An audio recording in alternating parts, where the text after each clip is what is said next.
ગુજરાતમાં છેલ્લા 24 કલાકની અંદર 225 તાલુકાઓની અંદર વરસાદ વરસ્યો અને હજુ પણ આગામી 48 કલાક દક્ષિણ ગુજરાત અને સૌરાષ્ટ્રના કેટલાક તાલુકાઓની અંદર ભારે એલર્ટ જેવી સ્થિતિ છે, જેને લઈને રાજ્ય સરકાર પણ એલર્ટ છે અને સરકાર તરફી પણ બેઠકોનો દોર અને ધમધમાટ શરૂ કર્યો છે, જેમાં સૌરાષ્ટ્રના 3 જિલ્લાઓની અંદર ભાવનગર, રાજકોટ ગ્રામ્ય અને અમરેલી જિલ્લા માટે જીતુ વાઘાણીએ બેઠક કરી રહ્યા છે। અને આ તમામની વચ્ચે હાલની પરિસ્થિતિ જોવા જઈએ કે આગામી 48 કલાક શું, જો કે હવામાન નિષ્ણાંત અને હવામાન વિભાગ તેવું કહી રહ્યું છે કે આગામી 24 કલાક એ દક્ષિણ ગુજરાત માટે ખૂબ ભારે છે।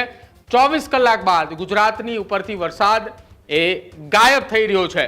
24 કલાકની સ્થિતિ સમજીએ શું છે। હાલની પરિસ્થિતિ પ્રમાણે આ જોઈ રહ્યા છો, આ ગુજરાતનો આખો મેપ। આ મેપની અંદર જે પરિસ્થિતિ દેખાઈ રહી છે એ જૂનાગઢથી શરૂ થઈ રહી છે અને સાથે જ રાજકોટનો ગ્રામ્ય પંથક, અમદાવાદ, સુરેન્દ્રનગર, ત્યારબાદ મધ્ય ગુજરાતનો સમાવેશ છે અને દક્ષિણ ગુજરાતની અંદર સૌથી વધુ એલર્ટ જો વિસ્તારની અંદર હોય તો વાપી, વલસાડ, નવસારી અને સુરત ગ્રામ્ય છે, ડાંગ છે, એ વિસ્તારની અંદર સતત રેડ એલર્ટ આપવામાં આવ્યું છે અને સ્થિતિ પણ દેખાઈ રહી છે। આ રેડ એલર્ટ, રેડ ઝોન જે આખો માર્ગ છે એ આખો માર્ગ ગુજરાતની અંદર છે। ત્યારબાદની બે અલગ અલગ જે રેડ ઝોન વાળી જે સિસ્ટમો દેખાઈ રહી છે 1 અને 2, આ બંને એ મહારાષ્ટ્રની અંદર સક્રિય છે અને સૌરાષ્ટ્રની અંદર ભાવનગર પંથકની વાત કરવામાં આવે, અહીંયા બોટાદની વાત કરવામાં આવે કે પછી એ ગીર સોમનાથની વાત હોય કે અમરેલી, આ તમામ જિલ્લાઓની અંદર પણ એલર્ટ જે છે તે જોવા મળી રહ્યું છે, કેમ કે દરિયાઈ કાંઠાની અંદર પરિસ્થિતિ એ ખૂબ અરબી સમુદ્રની અંદર જે સિસ્ટમ સક્રિય થઈ હતી તેની અસર દેખાઈ રહી છે। હજુ પણ સતત 4 દિવસ થયા તેમ છતાંય સિસ્ટમ હજુ પણ એક્ટિવ છે અને આ એક્ટિવ સિસ્ટમની વચ્ચે આગામી 24 કલાકે ગુજરાત માટે ખૂબ ભારે છે।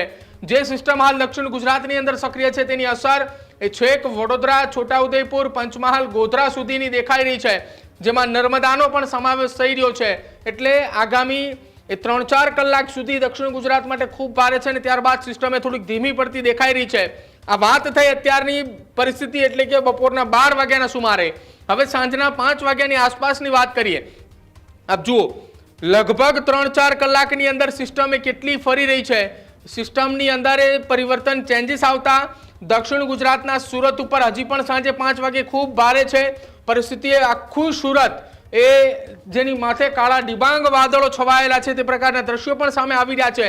અને હવે આપ જુઓ, અમદાવાદ અને તેની આસપાસના જિલ્લાઓની અંદર પણ એલર્ટ જોવા મળી રહ્યું છે, ગાજવીજ સાથે વરસાદ પડે તેવી શક્યતા અને દક્ષિણ ગુજરાત હજુ પણ એલર્ટ છે। સુરતની અંદર ભયંકર પરિસ્થિતિ સાંજના 5 વાગ્યાની આસપાસ જોવા મળી રહી છે, કેમ કે વહેલી સવારે લગભગ 2 જ કલાકની અંદર 2.5 થી 3 ઇંચની આસપાસ પણ વરસાદ પડ્યો છે। કેટલાક તાલુકાઓમાં દક્ષિણ ગુજરાતની અંદર 1-1 કલાકની અંદર 1.5-2 ઇંચ વરસાદ વરસી ચૂક્યો છે અને હજુ પણ વરસાદ પડવાની પૂરેપૂરી શક્યતા છે। આજના સાંજના સુમારે સૌરાષ્ટ્રની અંદર કોઈ એલર્ટ નથી જોવા મળતું, છૂટાછવાયા સ્થળો પર વરસાદ પડે તેવી સ્થિતિ છે, પણ દક્ષિણ ગુજરાત અને મધ્ય ગુજરાતનો હવે રાઉન્ડની શરૂઆત થઈ છે। મધ્ય ગુજરાતમાં વડોદરા છે, છોટાઉદેપુર છે, પંચમહાલ છે, એ વિસ્તારની અંદર મહીસાગર સહિતના જિલ્લાઓની અંદર વરસાદ પડે તેવી સ્થિતિ દેખાઈ રહી છે। આજે રાત્રિના સમયે શું પરિસ્થિતિ, કેમ કે 24 કલાકની અંદર વરસાદ એ ગુજરાતની ઉપરથી ગાયબ થવાનો છે, વાદળછાયા વાતાવરણ પણ નથી જોવા મળવાના।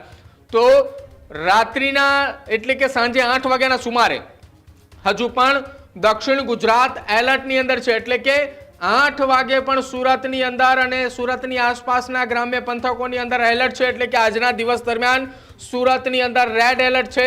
દિવસ દરમિયાન સુરતમાં આભ ફાટે તેવી સ્થિતિનું નિર્માણ થાય તેવી શક્યતા, કેમ કે જો સતત વરસાદ ચાલુ રહે છે તો એ જ પ્રકારની સુરતની અંદર સ્થિતિ થશે, કેમ કે હાલ પણ નીચાણવાળા વિસ્તારની અંદર અનેક જગ્યાઓ પર પાણી ભરાઈ ચૂક્યા છે અને હજુ પણ વરસાદ સતત અવિરત છે।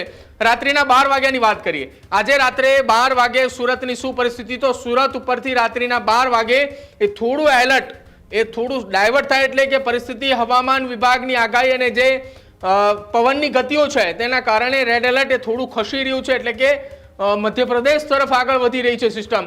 અને જેમ રાત્રિના 12 વાગે એમ સૌરાષ્ટ્ર પંથકમાં જુઓ, દરિયાઈ કાંઠાના વિસ્તારમાં ભાવનગર, મહુવા, ગીર સોમનાથ, વેરાવળ, દીવ, અમરેલી પંથકની અંદર વરસાદની છૂટાછવાયા સ્થળો પર આગાહી કહી શકાય। ત્યારબાદ ઉત્તર ગુજરાતના ભાગોની અંદર એટલે કે અરવલ્લી અને તેની આસપાસના જિલ્લાઓની અંદર સાબરકાંઠામાં વરસાદ પડે તેવી શક્યતા, કેમ કે સિસ્ટમ ત્યાં પણ એક્ટિવ છે।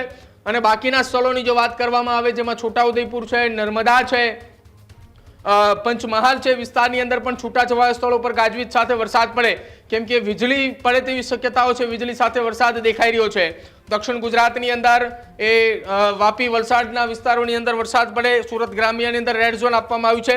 આવતીકાલ સવારની શું સ્થિતિ, કેમ કે 24 કલાકની જે વાત કરવામાં આવી હતી એ 24 કલાકની પરિસ્થિતિએ આવતીકાલ સવારે આપ જુઓ, આવતીકાલ સવારની પરિસ્થિતિએ ગુજરાત ઉપરથી રેડ એલર્ટ વાળી વાત જે છે એ દૂર થઈ રહી છે.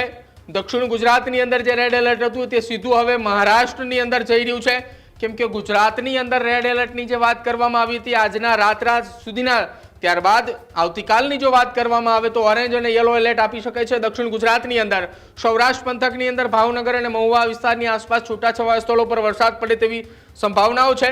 સિસ્ટમ મજબૂત એ મધ્યપ્રદેશની અંદર થાય છે. ઉપરવાસમાં ભારે વરસાદના કારણે નર્મદા નદીની અંદર સરદાર સરોવર ડેમમાં નવા નીર આવે તેવી સંભાવના, એટલે કે જો તેના દરવાજા ખોલવામાં આવે છે તો દક્ષિણ ગુજરાતના કેટલાય જિલ્લાઓને તાલુકાઓની અંદર એલર્ટ આપવામાં આવે તેવી સ્થિતિ છે. એક આવતીકાલના સાંજના સુમારની એક દ્રશ્યો તમને બતાવી દઉં. આવતીકાલ સાંજનો સમય થાય છે એટલે આપ જુઓ ગુજરાત ઉપરથી ધીરે ધીરે વાદળ ગાયબ થઈ રહ્યું છે અને તેની અસર એટલે કે ફરી એકવાર 7 થી 8 દિવસનો ગેપ પડે તેવી શક્યતાઓ છે. જો કે છેલ્લા 24 કલાકની અંદર વરસાદ ખૂબ સારો પડ્યો, આવનારા 24 કલાક પણ ખૂબ સારો પડવાનો છે અને ત્યારબાદ ધીરે ધીરે વરસાદ એ ગુજરાત તરફથી ગાયબ થઈ અને મહારાષ્ટ્ર, મધ્યપ્રદેશ અને ઉત્તર પ્રદેશ તરફ આગળ વધી રહ્યો છે.